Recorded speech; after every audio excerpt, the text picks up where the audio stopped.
Ram Ram. Welcome to another one of my videos. This is a chapter in my book of the Night School of Sadhana, the Yoga of Sleep and Dreams. There might be a part 2, depending on how long this video is.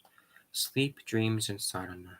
Sleep cannot be replaced, but it can be changed, for you can become conscious in sleep. If you are thus conscious, then the night can be utilized for a higher working, provided the body gets its due rest, for the object of sleep is the body's rest and the renewal of the vital physical force. Sleep is indispensable in the present state of the body. It is by a progressive control over the subconscient that the sleep can become more and more conscious. If you want to remain conscious at night, train yourself to make your sleep conscious. Do not eliminate sleep altogether, but to transform it. How to make a heavy subconscious sleep light? By calling in more consciousness. I have noticed that even half an hour's sleep during daytime refreshes me more than 5 or 6 hours sleep at night. What is the reason for this? It must be because it is a different kind of sleep in the daytime, less heavy, with less time spent in the subconscious. In the waking state, you are conscious only of a certain limited field and action of your nature. In sleep, you can become vividly aware of things beyond this field, a larger mental or vital nature behind the waking state, or else a subtle physical or a subconscious nature which contains much that is there in you, but not distinguishably active in the waking state. All these obscure tracks have to be cleared, or else there can be no change of prakriti, energy. You should not allow yourself to be disturbed by the presses of vital or subconscious dreams, for these two make up the larger part of dream experience, but aspire to get rid of these things and of the activities they indicate, to be conscious, learn from them, and reject all but the divine truth. The more you get that truth and cling to it in the waking state, rejecting all else, the more all this inferior dream stuff will get clear. When you practice yoga, the consciousness opens and you become aware, especially in sleep, of things, scenes, beings, happenings of other, not physical, other worlds, and yourself in sleep. Go there and act there. Very often, these things have an importance for the sadhana, so you need not regret seeing all this when you sleep or meditate. But in no case should you fear. Now, the procedure to deal with dreams in the dreamland: first become conscious of your dreams, observe the relation between them and the happenings of your waking hours. If you remember your night, you will be able to track back very often the condition of your day to the condition of your night. In sleep, some action or other is always going on in your mental or vital or other plane. Things happen there and they govern your waking consciousness. For instance, some are very anxious to perfect themselves and make a great effort during the day. They go to sleep, and when they rise the next day, they find no trace of the gains of the previous day's effort. They have to go over the same ground once again. This means that the effort and whatever achievement there was belonged to more superficial or wakeful parts of the being, but there were deeper and dormant parts that were not touched. In sleep, you fell into the grip of these unconscious regions, and they opened and swallowed all that you had laboriously built up in your conscious hours. Be conscious. Be conscious of the night as well as of the day. First, you have to get conscious, afterwards, control. You who remember your dreams may have had this experience that even while dreaming, you knew it was a dream. You knew that it was an experience that did not belong to the material world. When once you know, you can act there in the same way as in the material world, even in the dreaming. You can exercise your conscious will and change the whole course of your dream experience. And as you become more and more conscious, you will begin to have the same control over your being at night as you have in the day, perhaps even more, for at night you are free, at least partially, from slavery to the mechanism of the body. The control over the process of the body consciousness is more difficult, since they are more rigid, less amenable to change than are the mental or the vital processes. Sweet mother, is it possible to have control over oneself during sleep? For example, if I want to see you in my dreams, can I do it at will? Control during sleep is entirely possible and is progressive if you persist in effort. You begin by remembering your dreams, then gradually you remain more and more conscious during your sleep. And not only can you control your dreams, but you can guide and organize your activities during sleep. If you persist in your will and your effort, you are sure to learn how to come and find me at night during your sleep and afterwards to remember what has happened. For this, two things are necessary, which you must develop by aspiration and by calm and persistent effort. Concentrate your thought on the will to come and find me, then pursue this thought, first by an effort of imagination, afterwards in a tangible and increasingly real way until you are in my presence. 2. Establish a sort of bridge between the waking and the sleep consciousness so that when you wake up, you remember what has happened. It may be that you succeed immediately, but more often it takes a certain time and you must persist in the effort. The mother. Is it useful to note down one's dreams? Yes. For more than a year I applied myself to this kind of self-discipline. I noted down everything, a few words, just a little, an impression. I tried to pass from one memory to another. At first it was not very fruitful, but at the end of every about 14 months I could follow, beginning from the end, all the movements, dreams, right from the beginning of the night. That puts you in such a conscious, continuously conscious state that finally I was not sleeping at all. My body lay stretched, deeply asleep, but there was no rest in consciousness.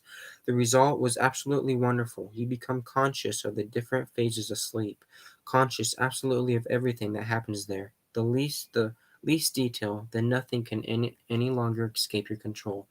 But if during the day you have a lot of work you truly need sleep, I advise you not to try. In any case, there is one thing altogether indispensable, not to make the least movement when you wake up. You must learn to wake up in a state of complete immobility, otherwise everything disappears. Breathe once you wake up. Don't move so much. Try and recollect your dreams. Hold on to that calm state. During sleep, one has often the impression of entering into a region of light, of higher knowledge, but on waking up, one brings back only the impression, the memory. Why? This is because in the ladder of being which climbs from the most external to the highest consciousness, there are gaps, breaks of continuity, and when the consciousness rises, descends, and goes up again, it passes through some kind of dark holes where there is nothing. Then it enters into a sleep and a sort of unconsciousness, and wakes up as best as it can on the other side and hardly remembers what it has brought back from above. This is what happens very frequently and particularly in a state called samadhi.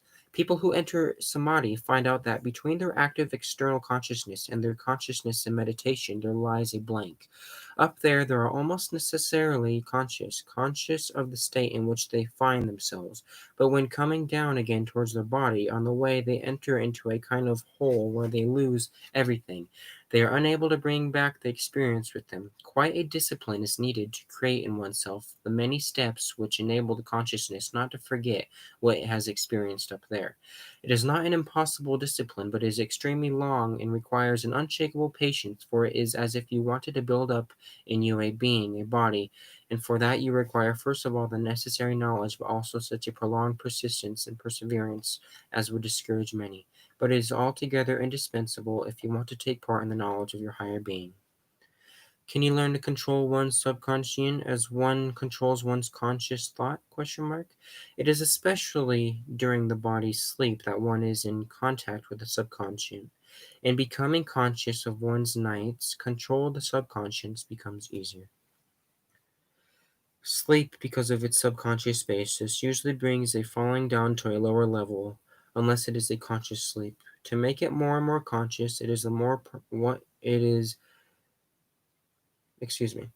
To make it more and more conscious is the one permanent remedy, but also until that is done, one should always react against this sinking tendency. When one wakes, not allow the effect of dull nights to accumulate. But these things need always a subtle endeavor and a discipline, and must take time.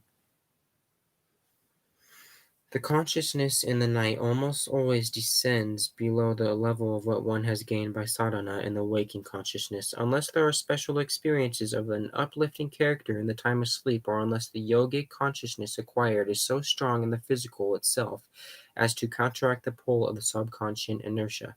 In ordinary sleep, the consciousness in the body is that of the subconscious physical.